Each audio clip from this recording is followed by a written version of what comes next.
umaga ito, ay tayo muna ay magpapaatuhod. Ngunit may quiz. Naunawaan? Babagan muna. Sabay-sabay.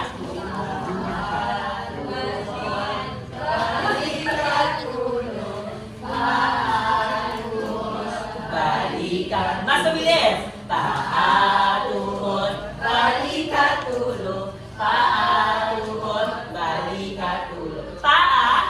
At ngayon ay limutin ang mga kalat na nakikita sa ilalim ng inyong upuan. At inyong ihalay sa tamang halay ang inyong mga upuan at upo na komportable. Naunawaan? Oo.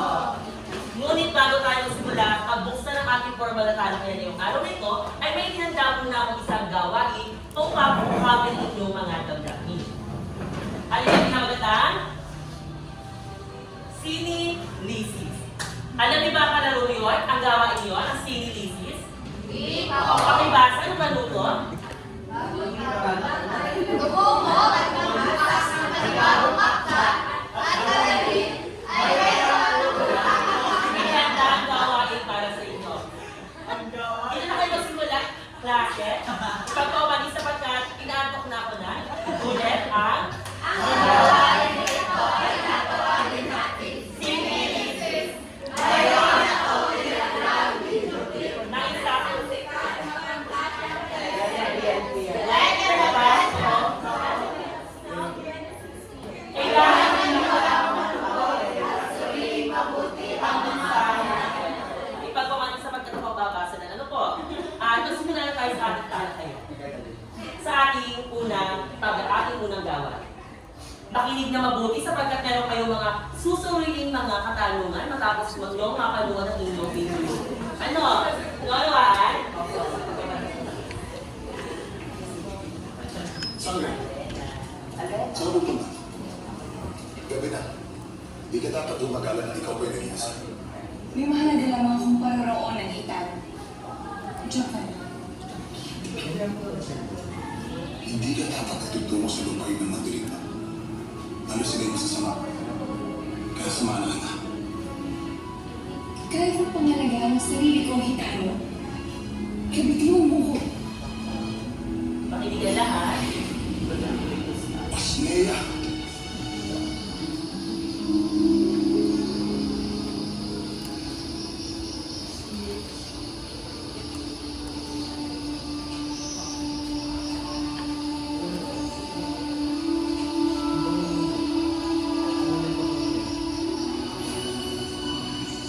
Ibaro, Ano na? Mahal ko na rin ang mga karating. maaari ba makalimutan ko pinag-usapan natin?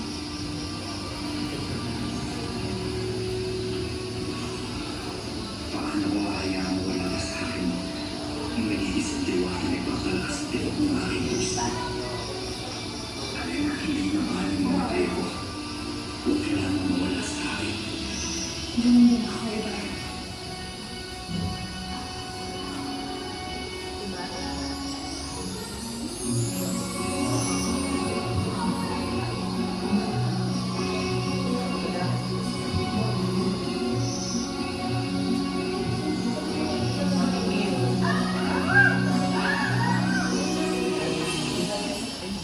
Hinorongin, pumanin. Ngunit kailangan ko ang tulong ninyo para makausap ang ating reyna at ang kanyang inang reyna. Sa anong dahilan itahanap at nais mo sa makaharap? Upang mag-alay naman ang hindote. Para pumayag na sila na maisang dibdib ko si Alena. Kakagaling lamang natin sa digmaan niya tayo. Bakit ka na nagmamadali ka? Dahil gusto kong inayo si Alena sa mga daligman na ngayon papalapit sa kanya. Siguro naman sumasama yung kasal na hindi dapat kumibigan sa sangre sa mga pang-uri gaya ng mandilig mo. Hindi ba?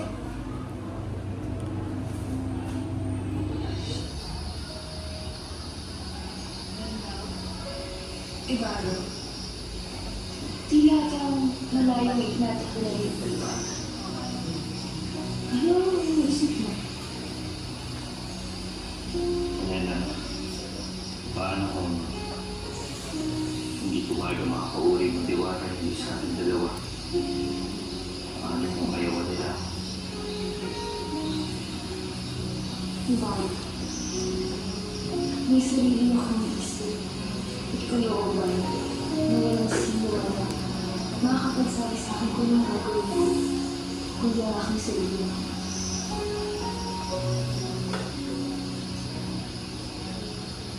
Sana nga ito no. At yan, anong naunawaan nyo ang video pinalabas, at alam ko sa inyo iba'y kinikilig niya.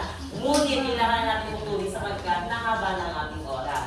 At kung naunawaan nyo nga ang aking pinanood na video, ay handa na ba kayo sagutin ang mga katanungan nakahanda dito sa ating Smart TV? Para sa unang katanungan, pakibasa.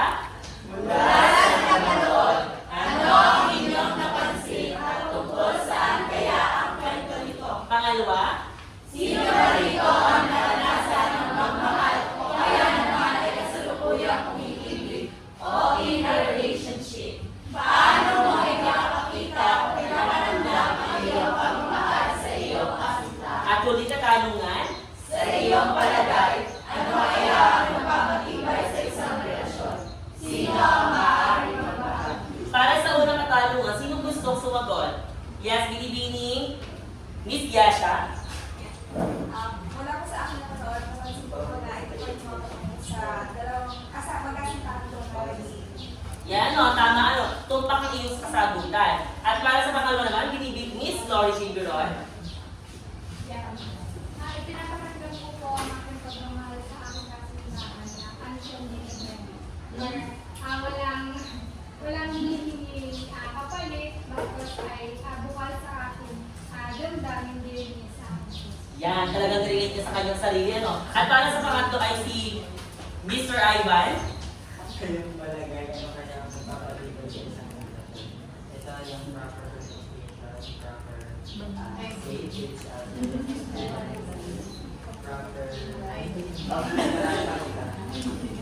At yan, tumpak naman lang ang inilagay kasagutan. At nakita kong tunay ng nakinig kayo at sinuri nyo ng wasto at mabuti ang ating kwento, ang ating video na napanood. Ngunit bago tayo dumako sa ating formula kaya ay tayo munang tutukuyin ang ating layunin ngayong araw na ito. Pakibasa. sa pagtapos ng aralin, Makakaya kong naiisa ang mga layunin batay sa mensahe na isipalatid ng manood ng video sa isang katalian. Naiugnay sa tunay na buhay ang mga kaisipan at pangyayari na bayani sa akla. Nakapagtatanghal ng kaibig presentasyon sa temang hindi nabubuhay ang pag-ibig kung walang pagtitiwala. At iyan, bago natin matapos ang ating talakay ngayong hapon ito, o ngayong umaga ito, ay kailangan matanong natin ang layunin ating nais makamit. At ngunit bago tayo magsimula sa ating formal talakay, ay isa pa akong niyanda isang gawain. At ito'y pinawatang panahula. Pamilyar ba kayo sa larong ito? Hindi Kung hindi, at tayo ay magsimula na sa ating gawain ito. Para sa una, panuto, pakibasa. Sa gawain ito, lalapit ang mga manlalaro sa Smart TV upang gamitin ang pana at papanahin ang isang puso. Ang bawat puso ay naglalaman ng isang salita. Kailangang ibigay ng manlalaro ang kasing kahulugan ng salitang nasa loob ng pusong napana. Ang bawat manlalaro ay may 5 segundo lamang upang ibigay ang kanyang sagot. Kung tama ang sagot, kinakailangan niya bumuo ng isang pangusap gamit ang salitang napana. Naunawaan ba? Oo. At kung naunawaan tayo magsisimula na. Para sa una, binibili ni Miss Rose Ann, panahin mo na ang puso.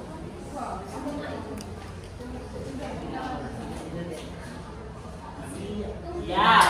Ang salitang iyong nakuha sa pagpana ng puso ay mapangulaw. Para sa iyo, ano ang salitang mapangulaw?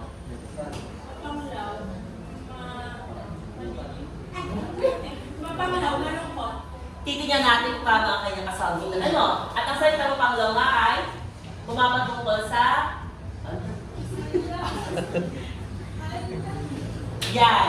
Ang unang salita mo Panglaw ay nangangahulugan, ito'y kalagayan ng damdamin na may halong lungkot at pangungulila. Binibining Rose at binibining Rose at mabigay ka. Gamitin mo sa pangungusap ang iyong salita mo Panglaw.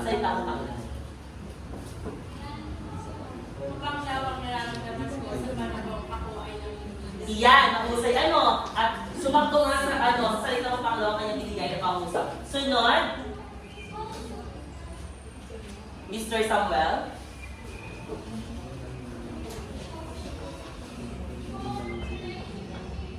Yan. Panginggulo. Para sa iyo, ano ang salitang panginggulo?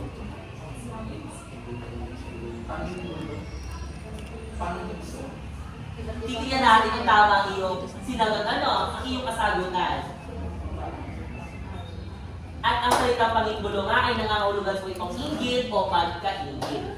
At para sa iyo, magbigay ka ng pangungusap na gagamitin mo ang salitang panginggulo. Ang panginggulo ay hindi magandang damdamin. Ito ay nasisipan.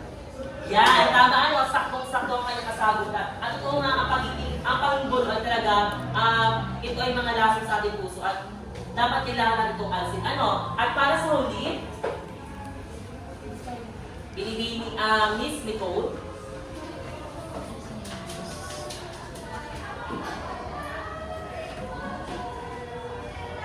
Punyan. Para sa iyo, ano ang salitang punyan?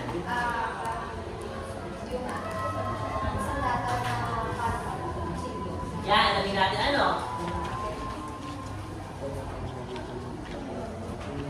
Yan, ang salitang punyan ay nangahulugang isang maliit na patalim sa mga akdang pampanitikan at ay maaaring maging simbolo ng katapangan o kapitigan.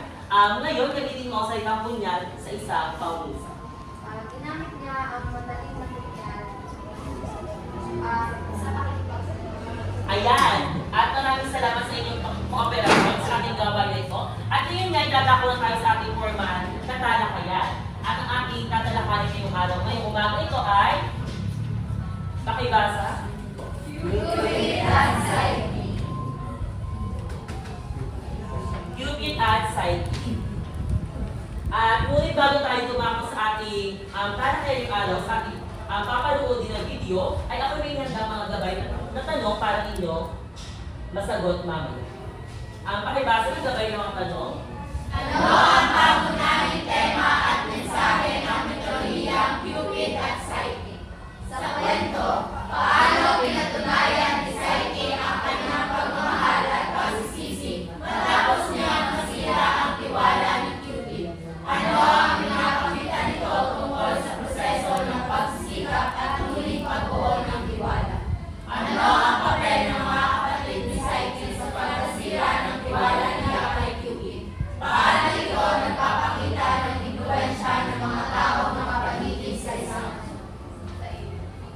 paano ay pinakita ni Cupid ang kahalagahan ng pagpapatawad sa kabila ng pagkakamali ni Psyche? Kung ikaw si Cupid, kaya mo rin bang magpatawad sa taong minsan ang nagtaksil sa iyo? Kung ikaw ang nasa kalagayan ni Psyche, tatanggapin at haharapin mo rin ba ang mga hamon ni Venus para mapagtagumpayan ang mga pagsubok ng iyong pag-ibig? At ayan ang mga tanong na dapat masagot nyo matapos nyo mapanood ang video na aking papanuorin ngayong umaga ito. Cupid at Psyche. Huling isinalaysay ng ating mangawa. Noong unang panahon, mayroong isang hari na may 3 anak na babae. Isa si Psyche sa 3 magkakapatid at siya ang pinakamaganda sa kanila. Sobrang ganda ni Psyche ay talaga namang maraming humanga sa kanya. Sinasabi rin kahit ang diyosa ng kagandahan si Venus ay hindi kayang tumapat sa gandang taglay ni Psyche. Ikinagalit ito ni Venus at mas dahil pang nakapagpagalit sa kanya ay ang pagkalimot ng mga kalalakihang magbigay ng alay. Maging ang kanyang templo ay napabayaan na rin. Ang dapat sanang atensyon at mga papuling para sa kanya ay napunta sa isang portal. Dahil dito, nagalit si Venus at inutusan niya ang kanyang anak na si Cupid upang paibigin si Psyche sa isang nakakatakot na nilalang. Ngunit ang nangyari ay ang pabaliktaran. Si Cupid ang umibig kay Psyche na tila siya ang nabiktima ng sarili niyang panat. Iniibig ito ni Cupid sa kanyang ina at dahil sa kampante naman si Venus sa kanyang anak, hindi na rin ito nag-usisa. Hindi umibig si Saiki sa isang nakatatakot na nilalang. Ngunit, wala rin nagtangkang umibig sa kanya. Kahit na sobra ang pagmamahal ng mga ginoo kay Saiki, ay sapat na sa kanila ang nakikita lang nila ang dalaga.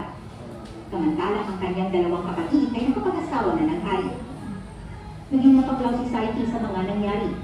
Kaya, naglakbay ang amang hari ni Saiki upang humingi ng payo kay Apollo, upang makahanap ng mabuting lalaking iibig sa kanyang anak. Hindi alam ng amang hari na naunahan na siya ni Cupid upang hingin ang tulong ni Apollo. Kaya sinabi ni Apollo sa hari na mga papangasawa ng isang nakatatakot na halimaw ang kanyang anak at kailangang tumalima sa kanyang itinayos. Nang maniwala ng amang hari ang lahat ng itinayo ni Apollo, isinagpusos niyang bihisan si Saiki ng pinakamaganda niyang gayak pagkasal. Pagkatapos mabilisan si Saiki, itinabuhat ng hari ang anak na parang hinahatid sa kanyang libingan papunta sa tuktok ng bundok. Walang kamali-mali ang magandang dalaga na ang kanyang mapapangasawa ay ang Diyos ng pag-ibig na si Cupid. Naging masaya naman ang kanilang pagsasama bilang mag-asawa. Mahal na mahal nila ang bawat isa. Ngunit, may isang bagay ang hindi masilayan ni Saiki. Ang mukha ng kanyang kabiyak. Nangako si Saiki sa kanyang kabiyak na kahit kailan ay hindi niya sasabihin sa mga kapatid niya, hindi niya pa nasisilayan ang mukha ng kanyang asawa. Nang magkita ang magkakapatid, naging mausisa sila sa kanya. Labis kasi ang yaman ng asawa ni Saiki na hindi mapapantayan ang kanilang mga napangasawa. Dahil ito upang mabuo ang pagmumulong o selo sa kanilang mga puso. Sa pangalawang pagbisita nila ay isinalaysay ng kanyang mga kapatid ang nabuo nilang masamang balak. Sinusundan nila itong suwayin ang kondisyon ng kanyang asawa. Sinabi nilang siya ay tunay na halimaw at siya rin ang papatay kay Saiki. Kaya upang hindi siya mapatay, kailangan unahan ni Saiki ang asawa. Agad namang napuyo si Saiki sa sinabi ng kanyang mga kapatid. Sa wakas, nang mahimbing nang natutulog ang lalaki, katiyad na naglakad si Saiki patungo sa pinaglagyan niya ng punyal at lampara. Inuha niya ang mga ito. Inilihan niya ang lampara. Dahan-dahan siyang lumapit sa kanyang asawa. Naging ginhawa at kaligayahan na nag-umapaw sa kanyang puso nang masilayan na sa unang pagkakataon ng itsura ng kanyang asawa. Hindi halimaw ang kanyang nakita, ngunit pinakagwapong nilalang sa mundo. Nang matapuan ang liwanag ng kagandahan ng lalaki ay tila ba mas lalong tumingkad ang liwanag ng lampara. Kapag nanais ng pagmasdan pa ang kagwapuhan ng kanyang asawa, nangagapit niya ang lampara at natuyuan ng makinag na nangis ang balikat ito. Nangising ang lalaki at natuklasan niya ang pagtataksil ng asawa. Lumisan ng lalaki ng hindi nagsasalita. Sinundan ni Saiki ang asawa, subalit paglabas niya, hindi na niya nakita ang lalaki. Narinig na lang niya ang tinig ng asawa. Ipinaliwanag nito kung sino siyang talaga. Hindi nabubuhay ang pag-ibig kung walang pagtitiwala. Wika niya bago tuluyan lumipat papalayo. At yan nga, dyan na nagtatapos ang ating napanood na video. At ngunit, alam kong dahil kayo nanood, ay masasagot nyo ang aking gabay na tanong na aking pinakita kanina. Para sa unang katanungan, Miss Janet, Ano ang pangunahing tema at mensahe ng mitolohiyang Cupid? So, ang pangunahing tema at mensahe ng mitolohiya nito ay ang tunay na pagtitiwala sa ating mga karelasyon at sa bawat. yan kung dapat tayo titiwala sa ating mga nagiging karelasyon. Dapat lagi minamahal natin at lagi tayong nagtitiwala sa kanila. Para sa pangalawa, Miss Tanya, Sa banso, dito pinatunayan ng Saiki sa pamamagitan na magaling sikap siya ng may pagtitiwala ni Cupid sa kanya. So, pinakita yan, ako si para sa pangatlong katanungan, Miss Tyra,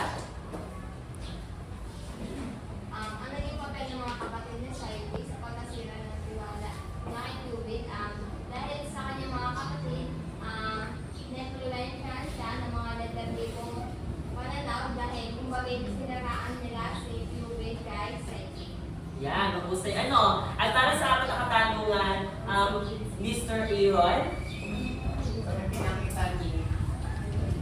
Pinakita ni Cupid ang kahalagahan ng pagkakataon sa pamamagitan ng binigyan niya ng pagkakataon si Saiki na itama yung kamalian niya at kung ako si Cupid, kaya mo rin magpatawad kasi minsan na nagtaksil sa akin sapagkat naniniwala ako na lahat ng tao ay deserve ng second.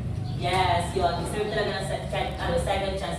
Pero pag pangatlo na, syempre dapat hindi na natin masyadong huwag natin patawarin kasi magiging paulit-ulit na lang yung kanyang ginagawa. At para sa huling katanungan, yes, Miss Gwen. Ito ano sa kalagayan sa iyo? Tatanungin na tayo, nakaharapin mo rin ba ang mga couple para mapagpapagayan ang mga pagsubok na inilalagay?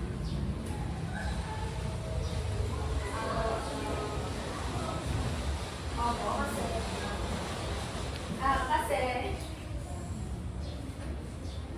kasi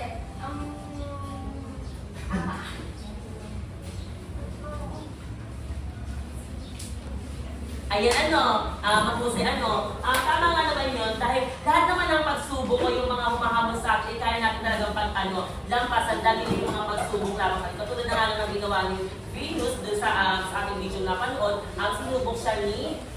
sinubok ni Venus si Psyche. At alam ko naman, ganap na kayong may natutunan sa ating napanood na video, patungkol sa Cupid at Psyche. At ngayon ay meron din tayo isang gawain. At ito ay, ipinangkat ko na kayo sa 3. At ang unang grupo ay dito na lamang, ang pangalawang grupo ay dito, at ang pangatlong grupo ay doon sa likod na ito. At ito ang inyong mga gagawin o mga nakaatang na gawain para sa inyo sa bawat grupo. Ang unang pangkat ay makibasa. Buwan ng isang maikling kanta na may titulo, hindi nabubuhay ang pag-ibig kung walang pagtitiwala. Ilakip dito sa kung ano ang mahalagaan ng pagtitiwala at pagmamahal sa buhay ng isang tao. Naunawaan, pangkat 1. Oo. Sunod, pangkat 2. Gumawa ng malayang taludurang tula patungkol sa pag-ibig at pagtitiwala. Gamitin ang titulong hindi nabubuhay ang pag-ibig kung walang pagtitiwala. Naunawaan, ikalawang pangkat. At para sa ikatlong pangkat, Gumawa ng isang role-playing na may temang hindi nabubuhay ang pag-ibig kung walang pagtitiwala.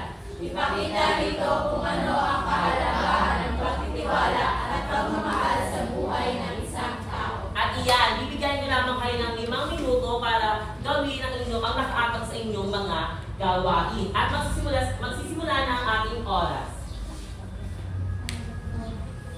Ngunit bago tayo magsimula sa ating presentasyon, ay meron tayong pamantayan.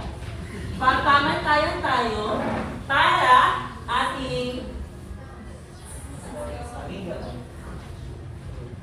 ito ating pamantayan para sa tamang pag-agrado para sa bawat pangkat. At ang unang pangkat, tumanda ipakita ka nilang ginawa sa sa harapan. Mahusay! At talagang pinakita nila kung gaano nga ba sila kagaling sa paggawa ng isang kanta. Doon sa 5 minuto na pakita nila kapag gawa agad sila ng liriko patungkol din sa kanilang nakaakang na gawain. At bilang pangkat 2, ano masasabi ko sa ginawa ng pangkat 1? Kung saan siya gawa nila ang lyric at nagpakita nito, pag kumakain, pagkukuwala sa mga Yan, mahusay at talagang napakahusay na makakomprehensibo ng komento ng pangkat 2. At sunod, ang pangkat 2, pumunta na sa unahan. Yan, napakahusay. Talagang tumpak na tumpak ang inyong ginawa. At doon, naipakita nyo nakagawa agad kayo ng inyong tula sa pamamagitan lamang yun ng oras na ibinigay ko. At para sa pangkat 3, anong ibigay nyo ang komento sa pangkat 2?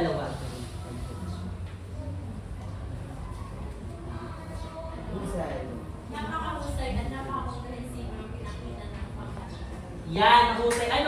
At para naman sa pangkat 3, pumunta na sa una at ipakita kanilang na-joke ang kanilang inangang na gawain. Iyan, napakahusay. Talagang lahat nila, naipakita nila ang isang role-playing na pumapatungkol sa hindi nabubuhay ang pag-ibig kung walang pagtitiwala. At ngayon, hinihingi ko ang komento ng unang grupo para sa ikatlong pangkat. Mahusay ako dyan. Yan, napakahusay. At yan, mula dito sa ating ginawa o sa ating gawain, ay natutunan nyo ba o naunawaan nyo ba talaga ang kwento ng Cupid at Psyche? Kung naunawaan nyo ang Cupid at Psyche, sino maaaring maglahad na kanyang natutunan o gumawa ng isang buod na natutunan niya patungkol sa kwento? Yes, Miss Tanya. Ayun. Yan, sa Akdang Cupid at Psyche, pinakita dito. Yan, ang husay. Talagang nailahad niya at nakita natin kung paano siya nag-focus sa kwento na ating pinanood. Talagang naunawaan niya at siguro naunawaan niya at talagang may natutunan siya patungkol sa ating talakayan ngayong araw na ito. At para sa sunod, ayan, para sa ating isa pang gawain ay tinatawag na i-freedom wall mo. Ang gawain ito ay pinabagat ang freedom wall, kailangan nyo lamang ipaliwanag at ibigay ang salubin sa pahayag na hindi nabubuhay ang pag-ibig kung walang pagtitiwala. Bibigyan ko lamang kayo ng 3 minuto upang matapos ang gawain at pagkatapos ay didikit nyo sa unahan ang inyong mga papel.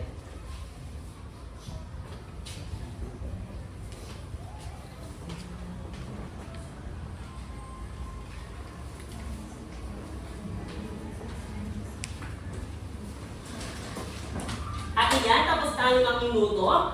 Sino ang nailalaanin nyo nang idikit ang inyong mga ginawang, isinulat sa inyong papel dito sa ating freedom wall? At ngayon, sino gusto magbahagi? Yes, ibigay Miss Tanya. Ay, dito na naman na talaga ang pagbibigay hindi na po tayo sa walang Yan, mahusay. At ngayon ay ipasa nyo na inyong mga dinikit na papel. Ayan ay magsisilbing ating memory or memories para sa ating talakayan ngayong umaga ito. At ngayon, yan. Para sa ating, bago matapos sa ating talakayan ngayong umaga ito, upang sukatin ko kayo bilang tunad, ay may hinanda akong pagtataya. Kumuha ng kalahating bahagi ng papel, at buksan ang inyong mga cellphone, at sinend ko na doon ang ating code upang inyong masagutan ang ating pagtataya. Tama na, Jonah. Tama na.